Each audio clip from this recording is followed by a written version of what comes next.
Good morning, everyone. I hope all of you are doing fine and ready to be here to learn a new thing, or you may already know and appreciate. Please give me more insight what we can talk about. Right. So today we are going to talk about an interesting application. So now my idea is that we talk from the application which you have seen and go into the devices which are powering rather than me talking about what is there in the junction. So today we are going to ask an important question, and that is, you have seen probably when your car is passing through the tolls, right? You see that there is a RFID tag in your car, right? And this toll, how does it really? So this is the fast tag which you have. So what is there in this fast tag that the toll is able to recognize from the fast tag that this is the information. So for example, what I am talking about is that when a toll, so basically this fast tag is, think of it as a tag which has certain some strips some way. That means when you given, and this is having a particular code, right? That is how it knows this is the information it is having. How do you read that information is, you put some wave, you are basically passing or transmitting these waves to this code or this tag. Now whatever you are passing based on this code, this information is going to modulate. So this is the incoming wave which is coming, and this is the modulated information. Modulated means this is a changed information, right? And this information or whatever this wave is, this is carrying the information which is there in your fast tag, right? Now the question is that how does this modulation happen? Because if this wave is going, this code is changing, because we know that the electronic circuits need some battery, right, to operate. If this is the modulation is happening, or whatever this changed information is happening through a circuit,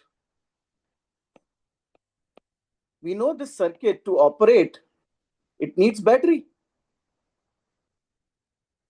right? Now the question is, have you seen a battery inside your fast tag? Maybe it is hidden somewhere, you don't know. So you will see that there is no battery, right?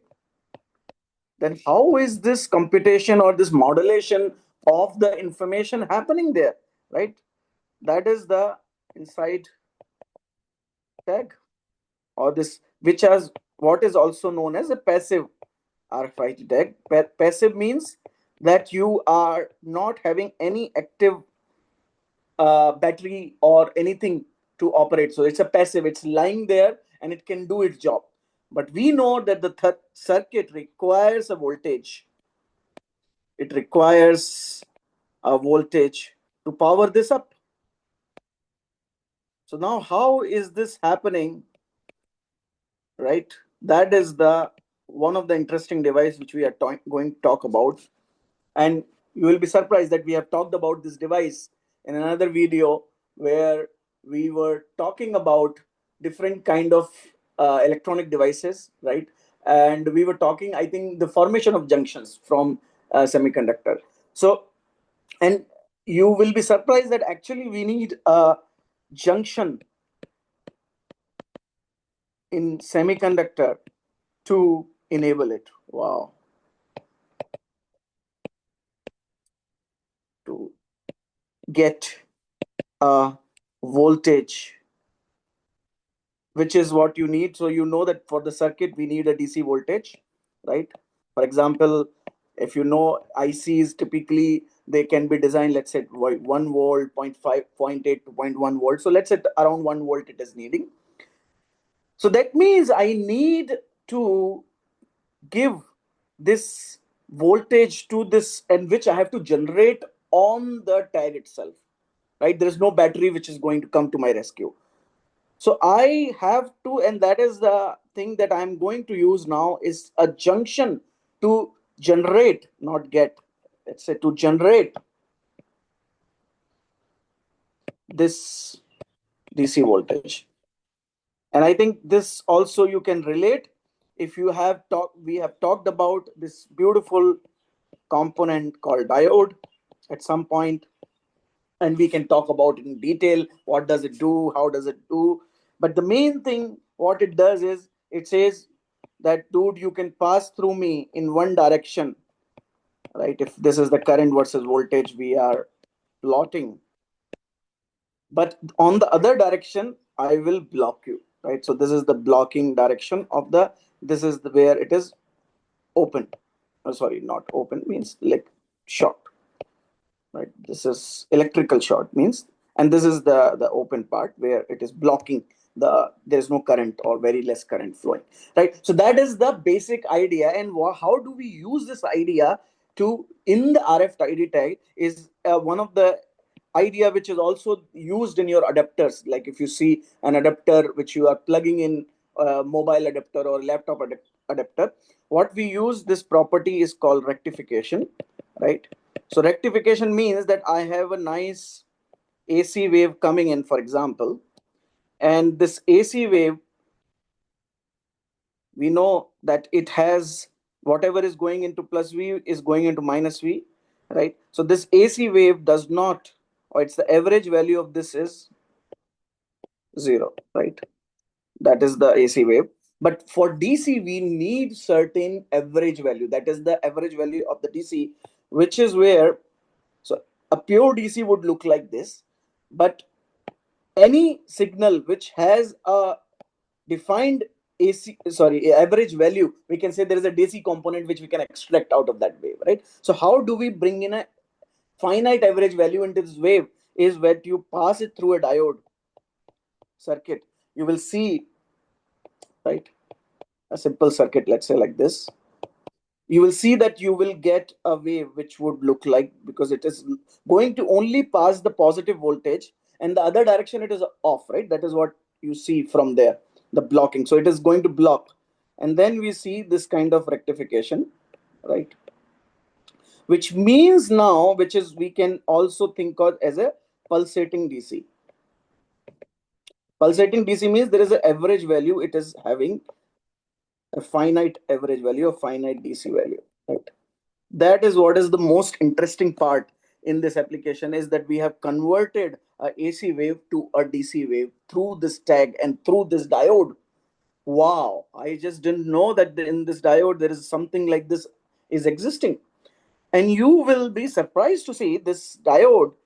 If we were to talk about the structure, let's talk about the structure. So that means in a silicon, which is, for example, your P silicon, for example, you are creating a junction which is N silicon, right? This is how a PN junction physical structure looks like. So this is your P contact, right? So which is your plus, and this is your minus, right? This is how the physical structure of a diode look like, right? It's not that people draw sometimes this P, and this is just to understand and draw, but this is how the physical structure looks like, is this, right? Because you have to dope the P or N junctions you have to create, and you have a P type semiconductor, you would not create on the one side of it, right?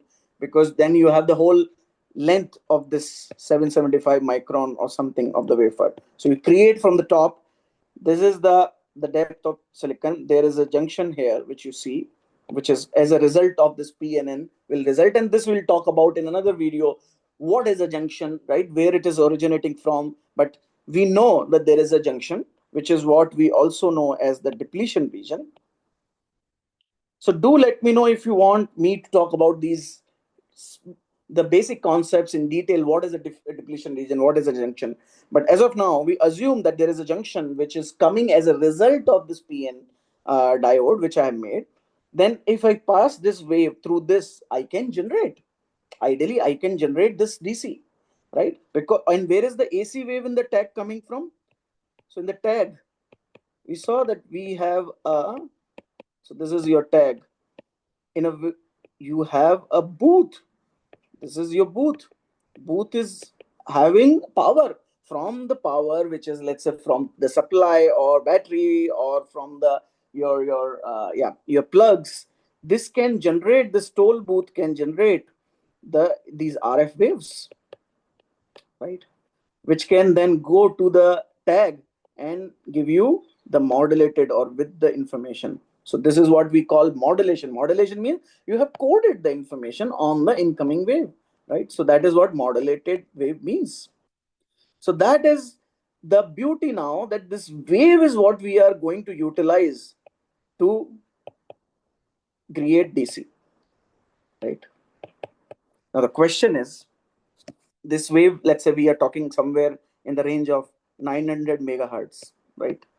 So if I, so this brings to another concept and another video where we have talked about generation recombination. So you can check how the birth and life cycle of these things happen. And these are the very basic concepts which are applied into these devices. So that's why it is very important that you understand those basics. What is a generation recombination? And if something I have not talked about, please write in the video comments or anything, or you can, I can post a form where you can write what topics you want me to go into detail. So that means we can talk about that in one video itself, right? So that means now here I have RF wave which is falling. I have to utilize this wave onto this device. So that means when this RF wave comes, for example with 900 megahertz, would I be able to generate that voltage? First of all, how am I generating voltage, right? So let's look at this. Let's draw picture pictorial representation, right?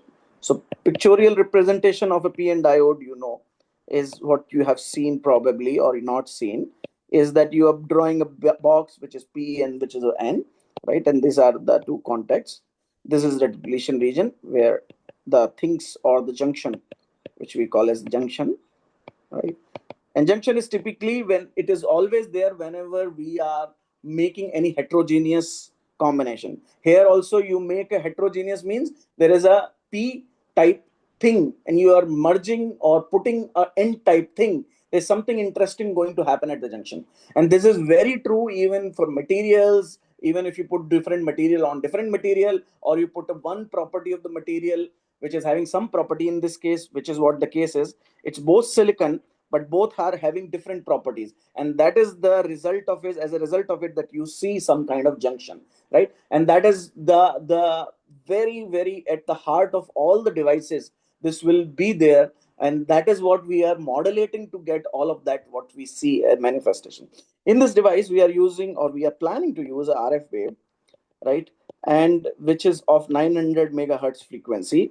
And we want, because of that, so because we know that in this junction there is going to be some electric field which is going to come, right? And this is where we are going to talk about in a basic physics of PN junction, which may take half an hour or 15 minutes. I will try to simplify it. But for now, we can understand that when we are making this interface, there is an electric field which is coming. When there is a wave coming, we know the wave now, what is going to, this diode is going to do to this wave is going to basically cut, right? Short. Cut short means in one direction, it would is going to basically, so you are applying this wave to this two terminals, right? This is your wave. And as an output, what we want to get, so this is, let's say, at one direction, you are applying of this, and then there is an output where you are taking across the resistor, right? So this is your V out.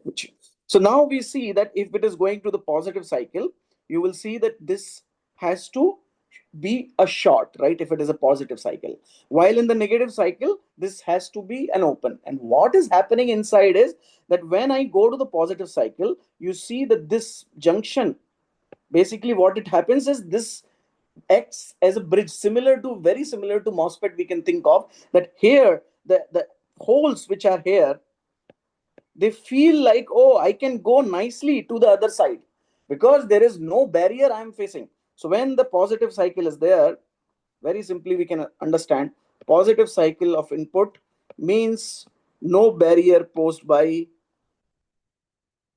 whom? Your junction, right? When negative cycle, huge barrier posed by junction. That is how it is blocking or letting the things go, right? So here we see that it's not just the holes, it's the electrons also which can go on this side, right? So this is the hole which can go from here, the electrons can come from here, right?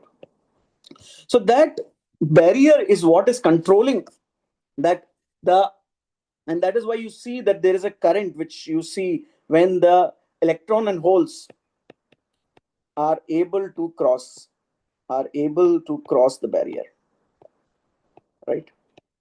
Then you see that, oh, I see a current. When they are not able to, that is what you see, it's open, right? That is what the basic funda of this rectification is. Now the question is, we are asking again and again, is that when I do that at a very high frequency, is this still going to work with the PN junction, right?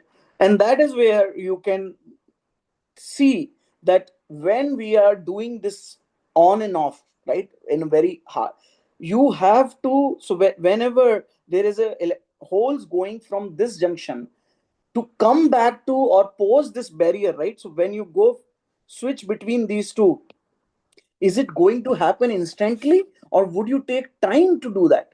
And that is the question which comes, something which we typically know as the reverse recovery time, or how much time it takes for the diode to remove the carriers and bring the carriers, right?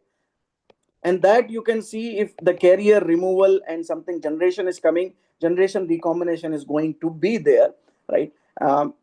Because that is the fundamental phenomena by which we can generate the carriers or remove the carriers. So that means that these carriers, when are coming, it is not going to happen, this switch is not going to switching the diode on and off.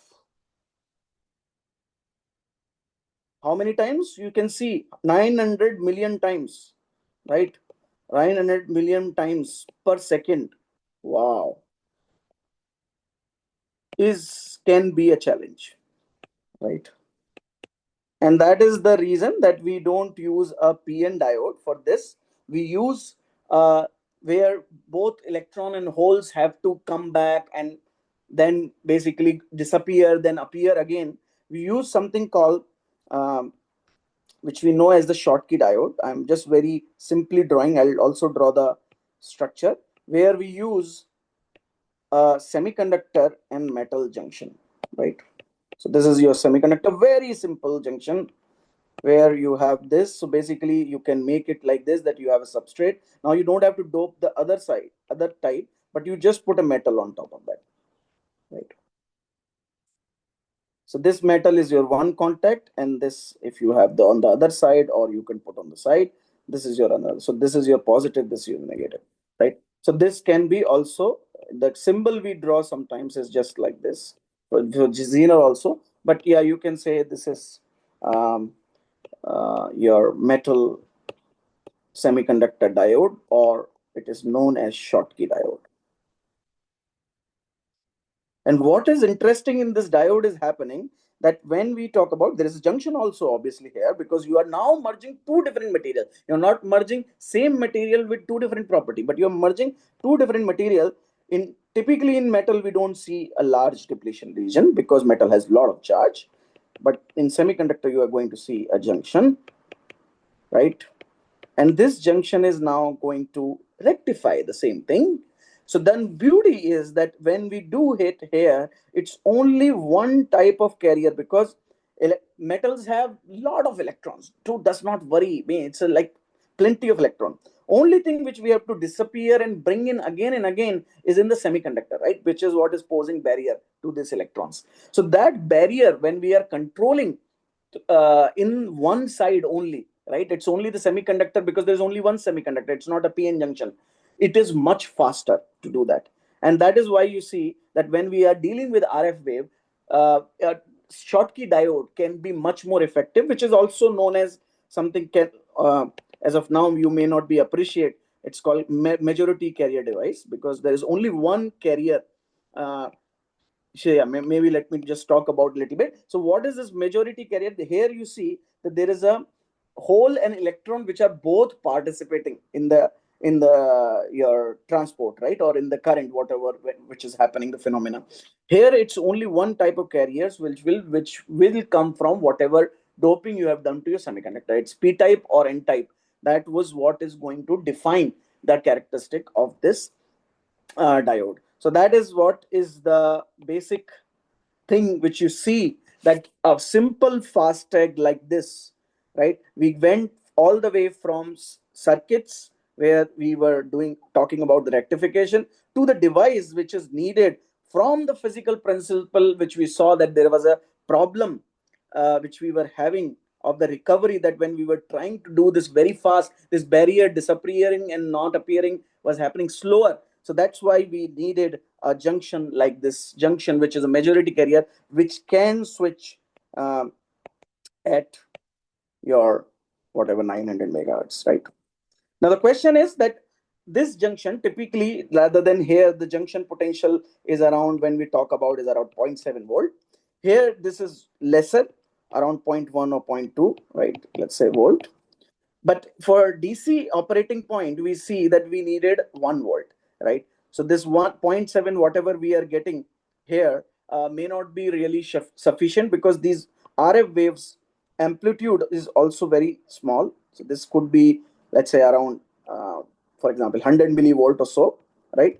So that means that there is some technique then we use by putting multiple of them, so that we can add on top of each other. So that is the one way that you can see that you can modulate this information, in a sense that you can generate that voltage which builds on this charge. Because in the end, what is happening is that you are trying to harness this RF signal into this barrier, or the passing the wave, or this rectification, right? So that if you do through multiple devices, then you are probably able to harness much more, and it's more of a summation of these battery potential, right? It's like, basically, if I have to build a 48-volt battery and I have only 3 volt available, then I will put 12 of them in series, right? That is the kind of thinking which is there in voltages if you have to generate higher voltages. Okay, so that is all for today, and I hope that you enjoyed learning about what is there in my FastTag, right? An interesting device, which is a diode, and a Schottky diode. So that is what it is. So that is how we can learn about these things from the application point of view. So ask yourself, when you're studying a concept, where is it manifest, right? Where do I see this happening? And that is probably will be a very good guiding factor for you to understand the devices much better, because when you understand the application, like you saw that we were able to apply multiple concepts which we have talked about, like generation recombination, what is happening, where this carrier is coming, right? All of that you can, or the junctions. So you see that that becomes a guiding force typically to understand or build complex systems, because these are the basic concepts which are driving the physics into these system, right? So whenever we make system, it's not that it is working on its own. The physical principle are the basis which are making that system work. So that is why this whole idea of atoms to architecture, when I started this series, is to go from all the way really from atoms to understanding the architectures, that how this thinking happens, right? This multi-scale thinking. This is what I've been fortunate in enough to have that curiosity in me, or having that guidance whenever I went, or the choice I made. It was always to understand that from those perspective, that what is happening at different scales. It is uncomfortable, because you become kind of, you say, oh, I'm expert in this, then I'm not going to see but other things, because the somebody else is an expert in this. But I don't think that is how I see the things. I would still, he may be expert in this, but what is my perspective would be from understanding from my perspective, what does he do, right? Where does it manifest? Because it's all about, in the end, learning is all about asking the right questions. That is what is the learning coming to, and we are just asking a question, what is inside a FastTag? So all of you, thank you for listening, and hope that we keep learning and keep continue this series. Thank you.